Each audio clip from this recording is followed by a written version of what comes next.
god, yes, finally! Peak Isekai is back with Eminence in Shadow Season 2, Episode 1. And I have to tell you, it lives up to the hype as it continues right off after we end Season 1, and I have just missed this absolute peakness so much. From the very beginning of Episode 1 of Season 2 here, we get this beautiful blend that Eminence in Shadow does so well, with a mix of, let's say, seriousness and then sprinkling in some absolute comedy with the "I smell it" comment from Sid, and then all the girls thinking, what the fuck? Oh no, am I smelling? Am I smelling? Like spraying various things on them to get the smell away. And then of course, Sid then continuing to talk, saying it's about the blood moon, red moon. And like, okay, false flag, it's not us. God damn it, dude. God damn it. Anyways, we end up getting the start of this Lawless City arc, which looks good, looks fun. Basically, there's this red moon that apparently gives all the vampires really much power, extra energy, whatever. And the goal of the vampires is to resurrect the vampire queen that's been sleeping for 1,000 years. So massive calamity, slaughter, about to begin. And of course, Sid says, no need to worry, I'll take care of it myself. I'll get all this money, I'll handle this matter personally, of course, because I'm just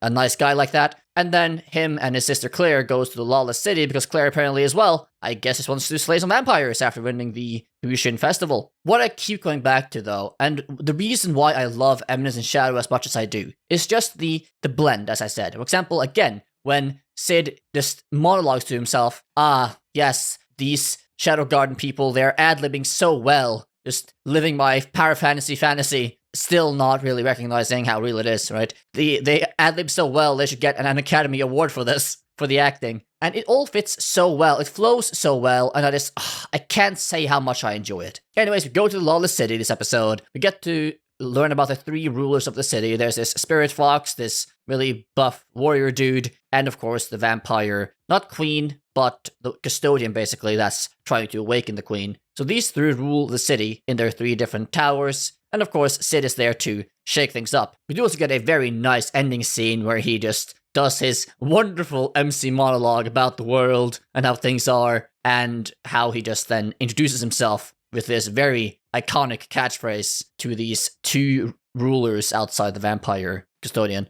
So when Sid gets to the city, right, of course the red moon actually starts emanating this energy and it makes all the vampires powerful, and then he gets to start his own power fantasy once again, as he is saved by this ancient vampire hunter, and he literally just steals her lines, and then goes around the city in his shadow outfit, and saving people all around from these ghouls, and is repeating the lines that the ancient vampire hunter said to him when she saved him earlier. It's like, god damn it, dude. You're so shameless. I love it. And just keeps repeating it over and over again to everyone. And it's such a vibe, I have to say. I have to also say, though, poor Gilden, whatever his name is again, and the other buff dude, trying to go and best the vampire queen, but gets handily beaten and severed in half, and then basically sold as pet slaves. Like, damn, rough day, eh? Rough day. And of course, also Tweedledum, Tweedledum, his Sid's friends, going to the Lawless City in the red light district to finally lose their virginity. Bad timing, dudes, bad timing. Ay. They never learned. We do get introduced to another new character, though, which I assume we will see more of later as they actually spent the time introducing her, and that is, I think it is Mary. Not Mary, which is the ancient vampire hunter, but Mary with an I-E, though I might have misnoted her name. So she is a prostitute in this red light district, and she's about to be killed by her own customer, turned into a ghoul. Of course, Shadow comes in, saves her, and then she says she will basically escape the city, get out of town, and that's it. But I assume she will come back at a later point. Maybe she will join Shadow Garden, or maybe she is important to the story somehow. I assume she will be relevant, at least in some way. We'd also see Claire and Mary, the vampire hunter, basically team up, because the vampire hunter basically tells Claire that, yeah, your brother, he wandered off, whatever, I saw a dark night, and he was taken to the vampire tower to be sacrificed to resurrect the vampire queen. And this is as Claire is basically holding this dead body of what she thinks is her brother. It's like, oh god, if I just hadn't let you go outside, brought you to this horrible place, you would have been alive. But then, of course, the vampire hunter Mary comes in, it's like, that's not your brother. Oh, it's not? And then, ugh, yuck, who's this then? Throws the head away. It's like, yep, sounds about right. But you team up there, though. It's gonna be fun, I assume. Getting to see Claire actually fight, hopefully, in the next episode. As we haven't really seen Claire fight at all, just like the aftermath of her fighting.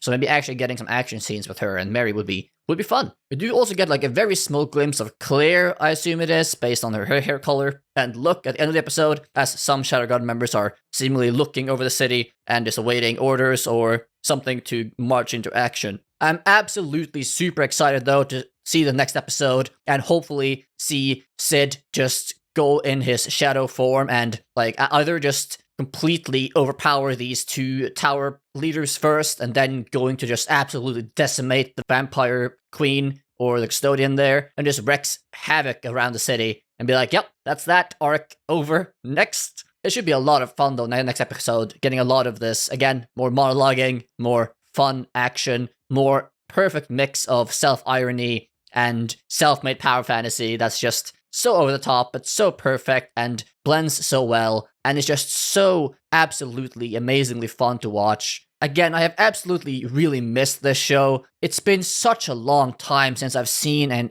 isekai that really mixes these things so well. Like having a self-made power fantasy, as Sid has made, like actual self-made power fantasy, making this whole thing up, that of course ends up being real, but making this and all the self-irony with how he inner monologues and still at the same time lives this power fantasy out to the fullest, tries to make this perfect character of himself and his own storyline. It's so fun. It's so great. One thing though I really hope we do get a lot of in Season 2 that we really didn't get in Season 1 is a lot more storylines about Shadow Garden in general, because Shadow Garden as an organization and how it all works and the different members, I think is super interesting. I would love to see a lot more of them. We do see a little bit of them this episode, in the beginning especially, but I really hope we get more of a deep dive into the different characters, their backstories, and the organization as a whole in Season 2. Sadly, we are only getting 12 episodes this season, but I really can't complain. It's more Shadow Garden, and it's absolutely peak isekai. I love it so much. I even bought all the light novels before this season started, but I'm conflicted whether to start reading the light novels now or after the second season,